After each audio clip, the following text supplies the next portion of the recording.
യാത്ര എന്നാലിപ്പോ ഇത്രയെന്നാല് ഒരു അനുമതി ഒരു 72 ഒക്കെ അയക്കുകാരൻ അന്നൊക്കെ ഉണ്ട് സൈക്കിളിന്റെ പരിപാടി. വണ്ടി പ്രണയം എന്നൊക്കെ നമ്മൾ പറഞ്ഞിട്ടുണ്ട്. ഇതൊരു സൈക്കിൾ പ്രേമമായി മാറി അബ്ദുറാക്കയുടെ. ചെറിയ പ്രായത്തിൽ തന്നെ ഈ ജീവിത മാർഗമായ കച്ചവടം, അന്ന് കടല കച്ചവടം, ഐസ്ക്രീം കച്ചവടം ഒക്കെ ആയിരുന്നു, അത് ഈ സൈക്കിളിൽ തുടങ്ങിയതാണ്. പിന്നീട് ജോലി പലപ്പോഴായി മാറി, മാമ്പഴം ഒക്കെ ആയി വിൽപ്പനയൊക്കെ. ഇപ്പോൾ ആ കച്ചവടം നിർത്തിയിട്ടും ഈ സൈക്കിൾ ഉപേക്ഷിച്ചിട്ടില്ല. 75 വയസ്സായി, ഇപ്പോഴും ആ സൈക്കിളിൽ കറങ്ങി നടക്കുകയാണ്. മൈലമ്പാറ, മണ്ണാത്തിപ്പൊയില്, കാട്ടിലപ്പാടം, അമരമ്പലം, വെള്ളാമ്പുറം ഒക്കെ കാരാട് ഒക്കെ പോയി സൈക്കിളും കുറച്ച് പോയത് പിടിക്കുന്നു. ജോലി ഞങ്ങൾ ഇപ്പോഴും പണിയെടുക്കണം.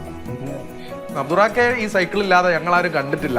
ഇനി വെറുതെ ചുമ്മാ നടക്കാൻ ഇറങ്ങിയാൽ പോലും അബ്ദുറാക്കയ്ക്ക് ഇപ്പോൾ സൈക്കിൾ ഉണ്ടാവുമെന്നാണ് നാട്ടുകാർ പറയുന്നത്. അത്തരത്തിലാണ് അബ്ദുറാക്കയും ഈ ഹീറോ സൈക്കിളും തമ്മിലുള്ള ഒരു ബന്ധം. നാട്ടുകാരുടെ ഹീറോയാണ്, 75-കാരനാണ്. ഇപ്പോഴും ആ ചുറുചുറുക്കോടെ പോസിറ്റീവ് വൈബ് കീപ്പ് ചെയ്യുന്ന അബ്ദുറാക്ക നാട്ടുകാരുടെ ഹീറോ ആയി ഹീറോ സൈക്കിൾ ഇപ്പോഴും വിലസി അടക്കുകയാണ്.